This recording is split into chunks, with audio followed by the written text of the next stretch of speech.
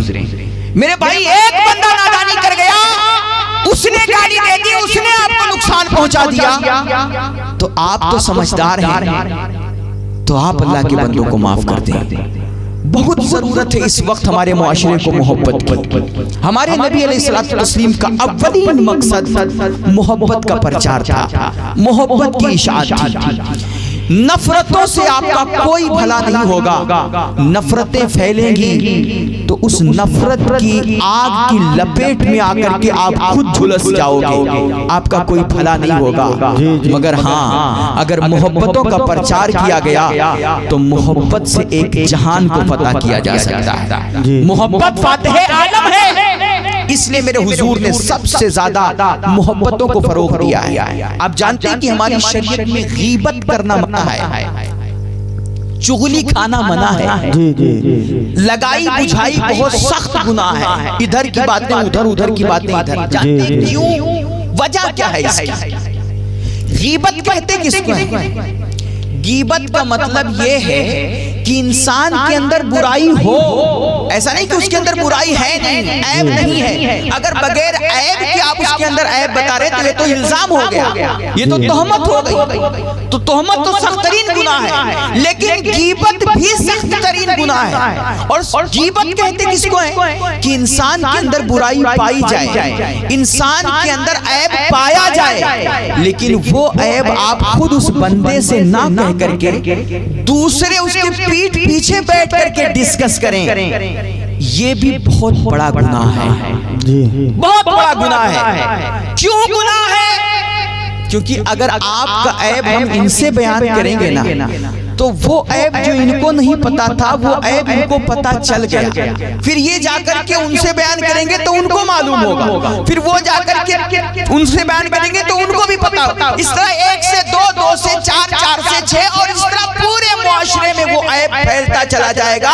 وہ برائی عام ہوتی چلی جائے گی، اور جب ہر کوئی صرف چغلی کھائے گا، برائیاں بیان کرے گا، عیب بیان کرے گا، تو معاشرے میں صرف عیب کا پرچار ہوگا، برائیوں کا پرچار ہوگا، اور جس معاشرے میں صرف برائیاں اور عیب بیان کی جاتی ہے، برائیوں اور عیب کا پرچار ہوتا ہے، تو اس معاشرے میں صرف برائیاں اور عیب ہی پھیلا کرتی ہیں۔ اس لیے پہلے سے اسلام نے غیبت اور چغلخوری پر قدغن لگا دی ہے، اور اس کے کرنے والے پر سخت گناہ رکھا ہے، اور اسے سخت وعیدیں سنائی ہیں، تاکہ کسی کا عیب جا کر کے کوئی دوسرے سے نہ بیان کرے، تاکہ ہمارے معاشرے میں برائیاں نہ پھیلیں، صرف اچھائیوں کا پرچار ہو اور محبتوں کو فروغ ملے۔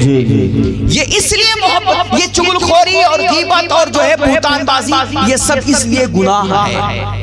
لیکن آج اگر ہم کہہ دیں کہ گدے بھیا ہمارے محمد جمع بھائی بڑے اچھے ہیں، بڑے مہمان نواز ہیں، بڑے نیک انسان ہیں، ہر کسی سے ہنس کھیل کر کے ملتے ہیں، بڑا اچھا اخلاق ہے ان کا، تو دوسرا بیٹھا بندہ وہیں پر بول پڑے گا، ارے حضرت آپ کا تو پتہ ہی نہیں ہے، ہم ان کے بغل رہتے، ہم سے پوچھو، ترنت وہ بول پڑے گا وہیں پر۔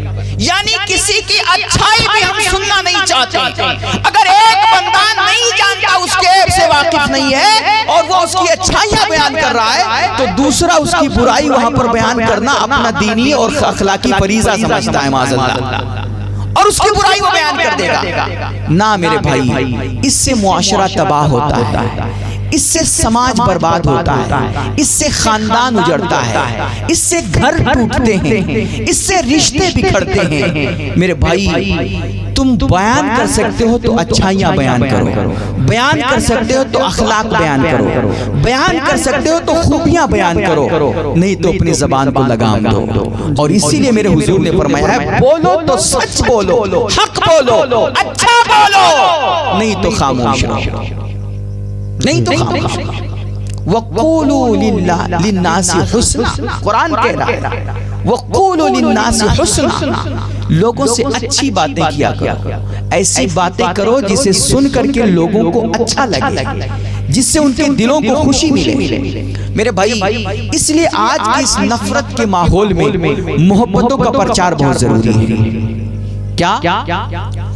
محبت کا آج کے دور میں صرف نفرتیں ہیں. آپ کو پتا ہے بالخصوص ہمارے معاشرے میں, ہمارے ملک میں آج کل دیکھ لیجئے یار, میڈیا اٹھاؤ, ٹی وی چینل کھولو تو نفرت, اخبار اٹھاؤ تو نفرت, کسی کا بھاشن سنو تو نفرت, ریلیوں میں جاؤ تو نفرت, تقریروں میں نفرت, تحریروں میں نفرت, ہر طرف نفرت ہی نفرت یار, چاروں طرف نفرت بھری پڑی ہے. باقاعدہ نفرتوں کا پرچار, نفرتوں کا ویوپار ہو رہا ہے, نفرتوں کا دھندا ہو رہا ہے, نفرتوں کی تجارت ہو رہی ہے. اور آج آپ کا معاملہ بھی ایسا ہو چکا ہے کہ اگر ایک بندہ کوئی اچھی بات کرے اور وہ محبت کی بات کرے اور ہندو مسلم کے ایکتائی کی بات کرے تو لوگ اس کو کچھ اور الزام ٹھوک کر کے اس کی باتیں نظر انداز کر دیں گے کہ یہ تو ایسے ہی کوئی ہے.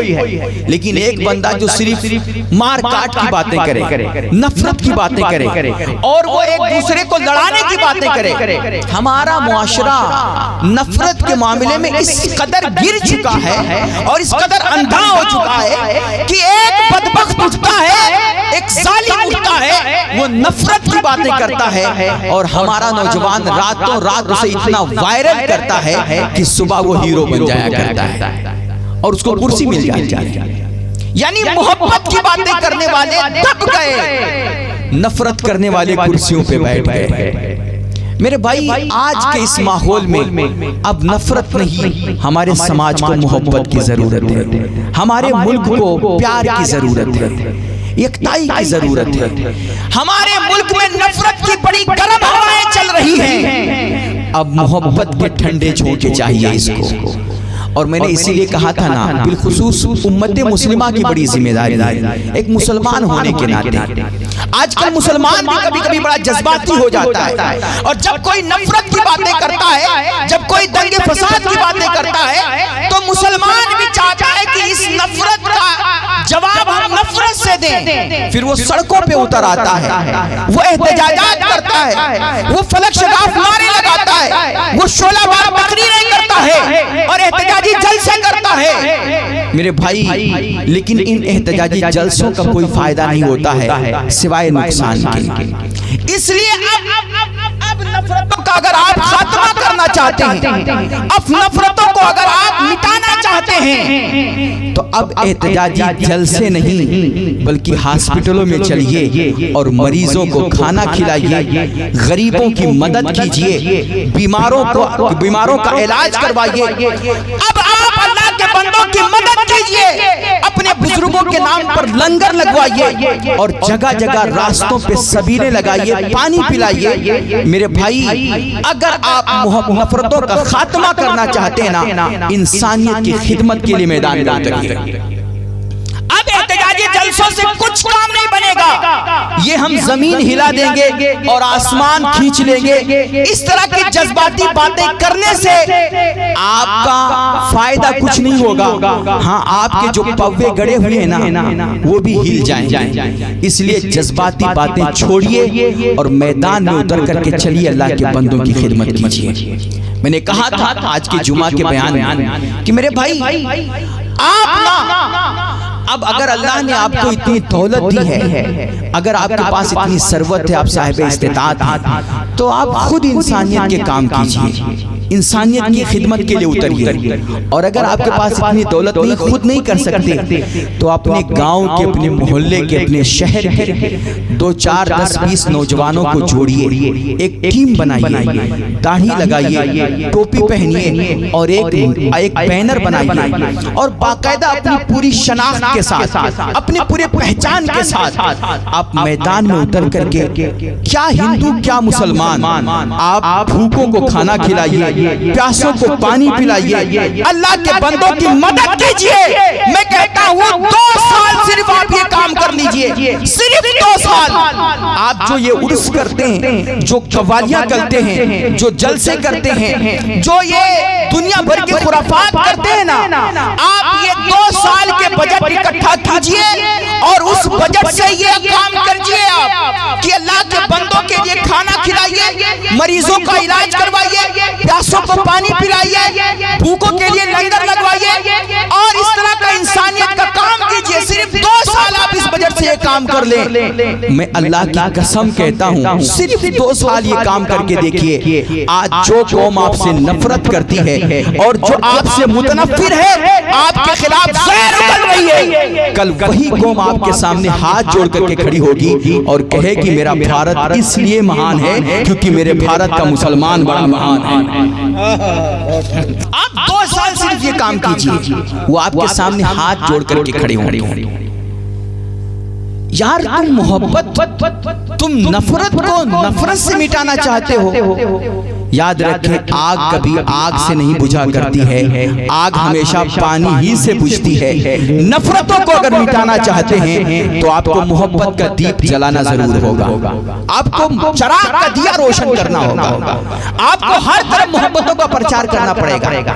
میں عرض کر رہا تھا آپ محمد عربی صلی اللہ علیہ وسلم اگر آپ لوگوں کے دلوں پہ حکمرانی کرنا چاہتے ہیں, لوگوں کے دلوں کو جیتنا چاہتے ہیں, تو آپ لوگوں کا دل جیتنے کے لیے تو آپ لوگوں کا دل نفرتی باتیں کر کے اور شعلہ بار تقریریں کر کے فلک شگاف نعرے لگا کر کے اور احتجاجی جلسے کر کے نہیں جیت سکتے ہیں. اگر آپ کسی قوم کے دل کو جیتنا چاہتے ہیں نا تو محمد عربی کے اخلاق سے ہی جیت سکتے ہیں, مصطفیٰ جان رحمت کے کردار سے ہی جیت سکتے ہیں. اور کون سا کردار, کون سا اخلاق؟ میں نے بتایا وہی اخلاق جو محمد عربی نے مکہ والوں کے سامنے پیش کیا تھا کہ ایک بڑھیا دیکھیے نا مکے کے بازار سے میرے حضور گزر رہے ہیں, راستے کے کنارے دیکھتے ہیں ایک بڑھیا تو بھاری بھرکم گٹھر لیے بیٹھی ہوئی ہے. ایک گٹھر سر پہ لاتی ہے تو دوسرا گٹھر گر جاتا ہے, دوسری گٹھری اٹھانے کی ہمت نہیں رہ جاتی ہے, دوسری گٹھری اٹھاتی ہے تو پہلی گٹھری گر جاتی ہے. بار بار وہ ایسا کرتی ہے لیکن دونوں گٹھری ساتھ اٹھا نہیں پاتی ہے, بڑھیا پریشان ہو جاتی ہے. میرے نبی اس بڑھیا کے پاس جاتے ہیں اور کہتے ہیں ماں لگتا ہے تجھے کسی کی مدد کی ضرورت ہے.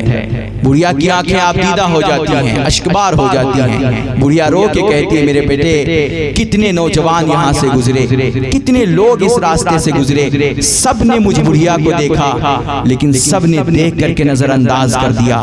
تو کتنا اچھا انسان ہے کہ تجھے میری ضعیفی پہ رحم آ گیا, تو نے میری تکلیف کو, میرے درد کو محسوس کیا.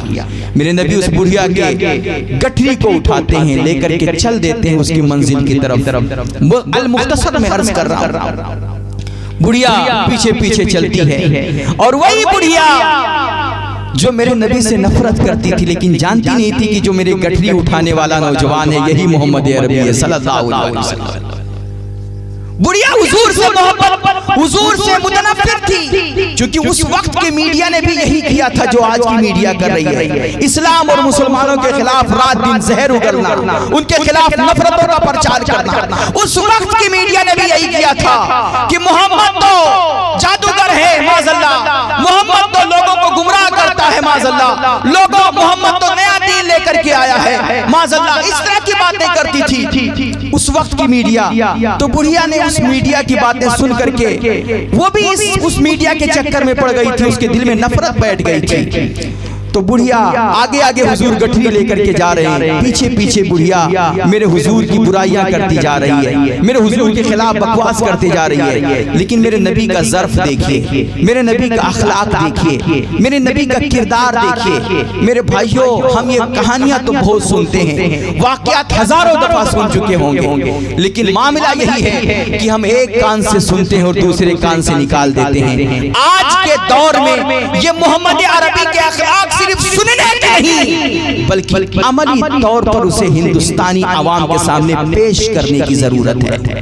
میرا حضور علیہ الصلوۃ والتسلیم آگے آگے بڑھیا کی گٹھری لے کے جا رہے ہیں, پیچھے پیچھے بڑھیا میرے حضور کی برائی کرتے جا رہی ہے, میرے حضور کے خلاف بکواس کر رہی ہے, محمد ایسے ہیں, محمد ویسے ہیں, طرح طرح کی باتیں کر رہی ہے. مگر میرے حضور کا ظرف دیکھیے, میرے حضور اپنے خلاف بڑھیا کی ساری باتیں سنتے ہیں مگر بجائے کچھ جواب دینے کے میرے حضور مسکراتے چلے جا رہے ہیں. منزل پہ پہنچے میرے حضور, بڑھیا کی گٹھری اس کے حوالے کیا, واپس ہونے لگے. بڑھیا نے میرے حضور کا دامن پکڑ لیا, میرے حضور کے چادر مبارک کا کونا پکڑا, کہا بیٹا تم بڑے نیک ہو, بڑے رحم دل ہو, بڑے شفیق ہو, بڑے کریم ہو, آپ جیسا نوجوان ہم نے مکے مکے میں نہیں دیکھا۔ بیٹا تم نے مجھ بڑھیا پہ رحم کیا ہے، میری گٹھری اٹھا کے اتنی دور لے کر کے آئے ہو۔